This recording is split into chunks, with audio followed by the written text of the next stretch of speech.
I first started playing guitar, I always remember begging my parents to buy me a Boss distortion pedal for Christmas.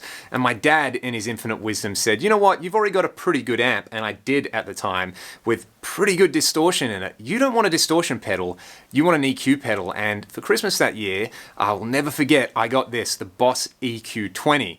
I remember thinking at the time, like, dude, this is super lame. I just want the orange pedal that makes my guitar sound dirtier. But as I started to use this pedal, it taught me so much about guitar tone.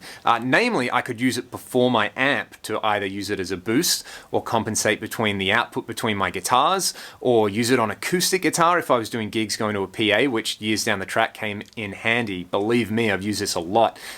Or you could use it in the effects loop of your amp to like radically change the tone. But you were stuck either using it pre or post gain. So I remember chatting to my buddy Ryan over at Plagueside Studios, great channel which I would recommend checking out. He's got some amazing stuff on how to use graphic EQ pedals. We were kind of saying it's like, imagine a pedal that's a graphic EQ that you can use before the amp and in the amp's effects loop. And well, needless to say, when Boss released the EQ-200, both of us immediately messaged one another like, dude, have you seen this thing? And I'm really, really lucky to have one on loan at the moment.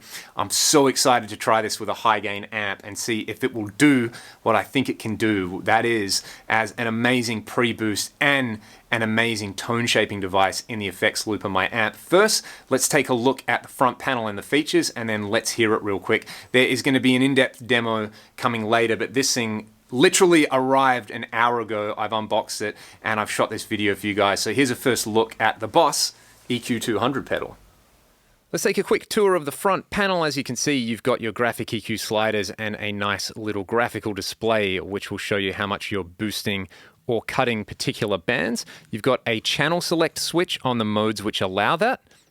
And in this case, I could set two totally independent EQs if I have that set up and have them swap channels, you know, a cut and a boost function if that's something that you are after. And there is the ability to cycle through the manual mode, which will follow the sliders, as well as 4 user presets. There's an on and an off switch, but you can set those functions to be pretty much whatever you like by pressing channel and memory together. And let's just zoom in a little bit there so that we can see what's going on. So let's say, for example, I wanted this foot switch not to just turn the unit on and off. I wanted it to select channel A of the EQ. And I could set my memory function to select channel B and use this as not one, but 2 totally separate EQs. Furthermore, there is the magic structure control down here where you can set your EQ to either run in parallel or in series. I'm going to leave it set in parallel, and you can choose to have the channels linked or unlinked. So if you were running a stereo rig where you wanted the same EQ applied to both sides of your signal, you could link them, or like the example I'm just about to show you, you could use this as 2 independent EQs, one before your gain stage and one in the effects loop. Furthermore, you can select between different EQ frequencies. There are 3 contained within. There's also the ability to set the control switches and have all your MIDI implementation, which is further down here, which is pretty awesome. So there's one feature that I'm dying to try with this pedal, and that is the pre-post feature that's going on using EQ1 before the amp and EQ-B in the amp's effects loop. Let's have a listen to how I would use that. I can go through input and output A and place that before the gain stages on my amp for a classic pre-boost style effect. And then I can also use input and output B in the effects loop of my amplifier to kind of fine-tune the tone. So a really classic hard rock and metal amp is a Mesa Boogie Mark series amp, and the bass, middle, and treble on those amps are pre-gain. So you essentially shape the pre-gain structure using an EQ, but then the graphic EQ on those amps is after the gain. So that really shapes the tone. So essentially, pre-EQ is to shape the feel, and post-EQ is to shape the tone. In this case, I have set up the pedal so that the on-off switch turns on channel A and that the memory switch turns on channel B on my pedal. I've got kind of like an uninspiring gain sound with my rectifier at the moment. It's a bit tubby, to do with a pre-boost, and there's no post-processing on the mic, so it's a little bit boomy and a little bit fizzy.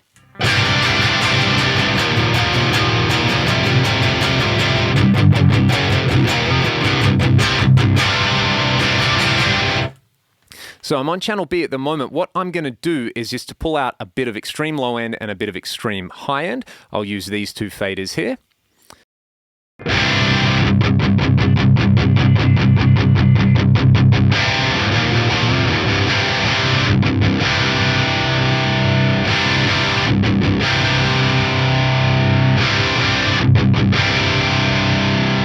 Another frequency I like to pull out is in that like 200 to 400 hertz zone. So just pull a bit of 400 out there.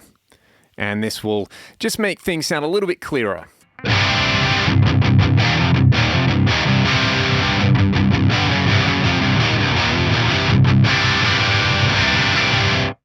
So that is essentially just cleaning everything up a bit of post-processing really. Let's go over to channel A.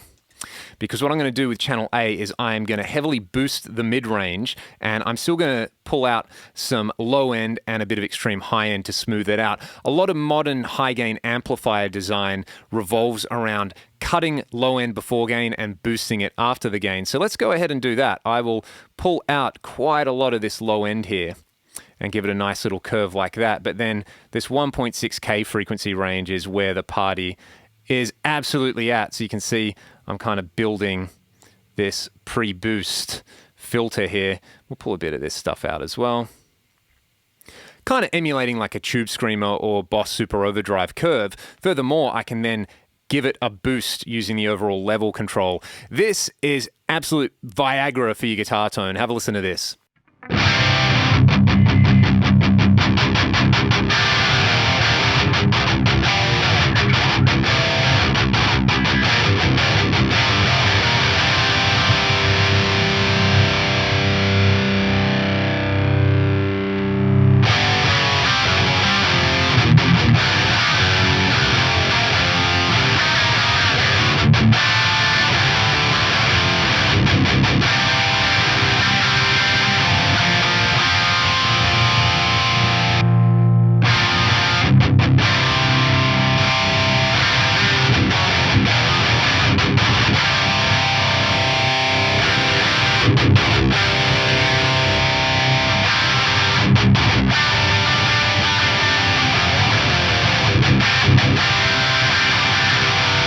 So it's an absolutely incredible tone shaping tool because you can use it in this 4-cable method. Just give me a high gain head and this pedal, and there's pretty much every tone under the sun that you can grab with this. This is the feature that I was so excited about when I saw this, and I'm actually quite amazed that a company has come out and built an EQ pedal that can do this.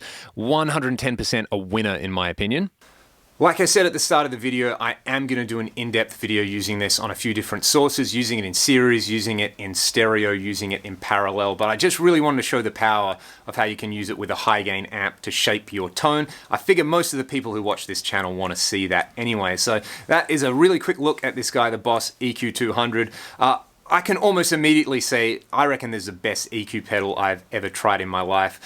Just for the functionality and the flexibility, I'm pretty excited to try this over the next week. So if there are specific questions that you have about this pedal, if there's instruments you would like me to try this on, or use cases you would like me to try this on, let me know in the comments and I will get an in-depth demo done sometime over the next couple of weeks. Thank you guys so much for watching, and thank you to Boss for arranging me to have this on loan for a few weeks. You guys are awesome. I will see you next time.